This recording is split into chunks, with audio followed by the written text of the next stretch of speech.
Penguin Random House Audio presents The Morningside, a novel, by Téa Obreht, read for you by Carlotta Brentan.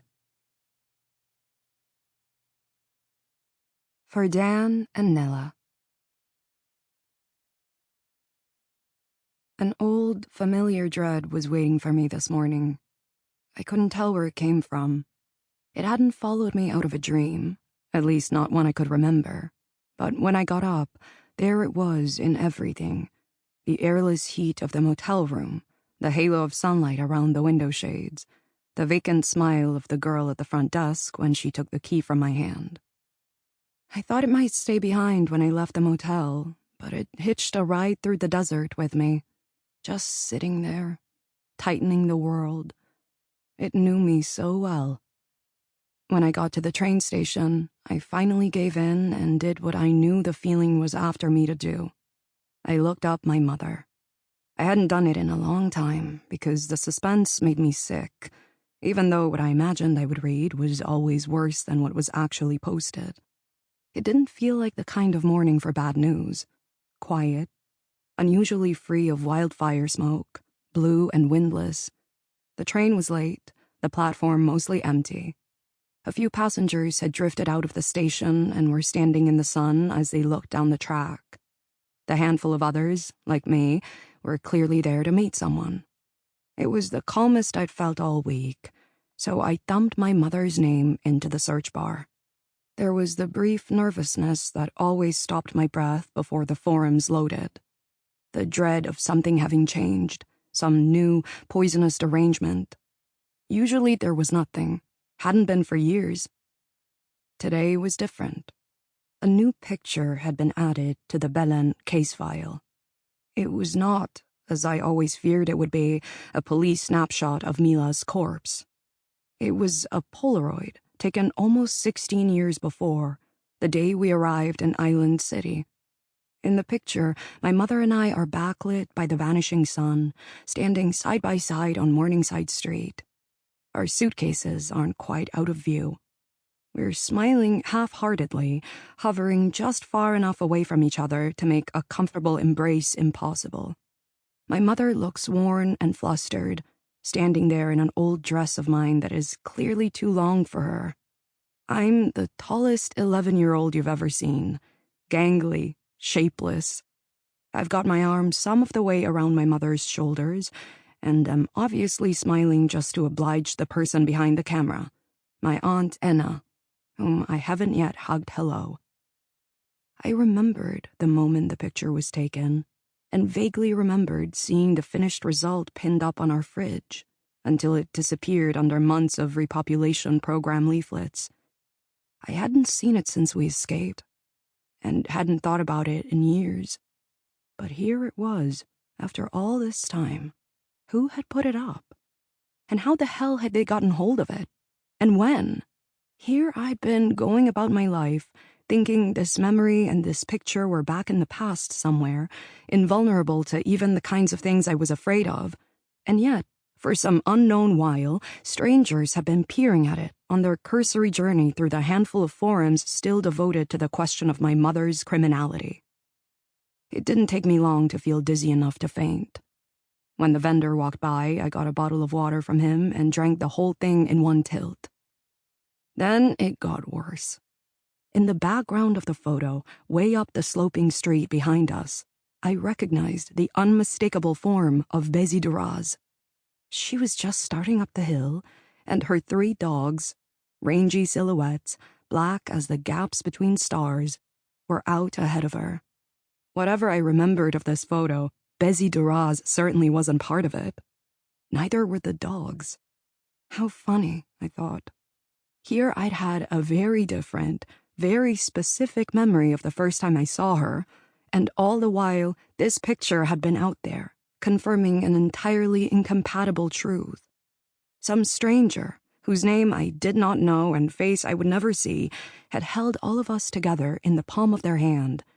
Bézi, my mother, me, even Enna off-screen. The only person absent from the scene, fittingly enough, was Mila. Of course, Also, fittingly enough, she was the only person the people commenting on the picture really cared about. They couldn't put any of it together. The furthest they could get with it was, "Isn't this the woman from the Belen case?" Which earned them a smattering of replies from strangers. For the first time in years, I thought about adding my 2 cents. What harm would it do to chime in? To write something like, "You don't have the first clue." There were plenty of anonymous comments. Nothing would set mine apart. Nothing would point back to me. But then the loudspeaker crackled to life, announcing the coming train, and I X'd out of the forum, stood, and went forward with my little sign. Book 1. Enna. Long ago, before the desert, when my mother and I first arrived in Island City, we moved to a tower called the Morningside, where my aunt had already been serving as superintendent for about 10 years. The Morningside had been the jewel of an upper city neighborhood called Battle Hill for more than a century. Save for the descendants of a handful of its original residents, however, the tower was, and looked, deserted. It reared above the park and the surrounding townhomes, with just a few lighted windows skittering up its black edifice like notes of an unfinished song.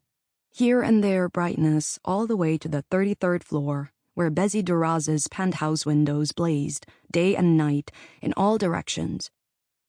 By the time we arrived, most people, especially those for whom such towers were intended, had fled the privation and the rot and the rising tide and gone upriver to scattered little freshwater townships. Those holding fast in the city belonged to one of two groups. People like my aunt and my mother and me, refuge seekers recruited from abroad by the federal repopulation program to move in and sway the balance against total urban abandonment, or the stalwart handful of locals hanging on in their shrinking neighborhoods, convinced that once the right person was voted into the mayor's office and the tide pumps got working again, things would at least go back to the way they had always been. The Morningside had changed hands a number of times, and was then in the care of a man named Popovich. He was from back home, in the old country, which was how my aunt had come to work for him. Enna was our only living relative, or so I assumed, because she was the only one my mother ever talked about, the one in whose direction we were always moving as we ticked around the world. As a result, she had come to occupy valuable real estate in my imagination. This was helped by the fact that my mother, who never volunteered intelligence of any kind, had given me very little from which to assemble my mental prototype of her. There were no pictures of Enna, no stories. I wasn't even sure if she was my mother's aunt or mine, or just a sort of general aunt, related by blood to nobody. The only time I'd spoken to her, when we called from Paraíso to share the good news that our repopulation papers had finally come through, my mother had waited until the line began to ring before whispering, "Remember, her wife just died, so don't forget to mention Beanie," before thrusting the receiver into my hand. I'd never even heard of the wife, this Beanie person, until that very moment. For 8 long years, I'd been conjuring Enna out of nothing, and I'd come up with a version of her that really suited me. A tall, flowing, vulpine sort of person, generous and chuckling and mantled in benevolence. Imagine my disappointment when she turned out to be short, loud, and incredibly ill-practiced at speaking to 11-year-old nieces.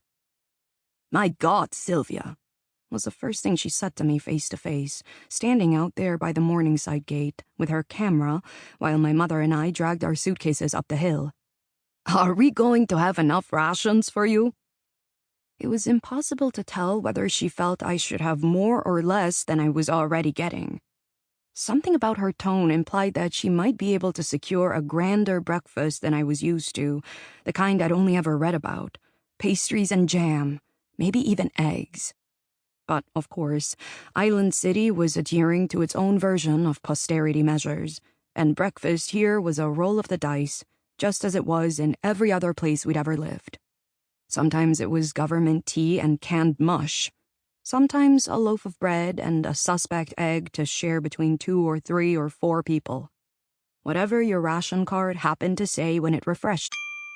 Sample complete. Ready to continue?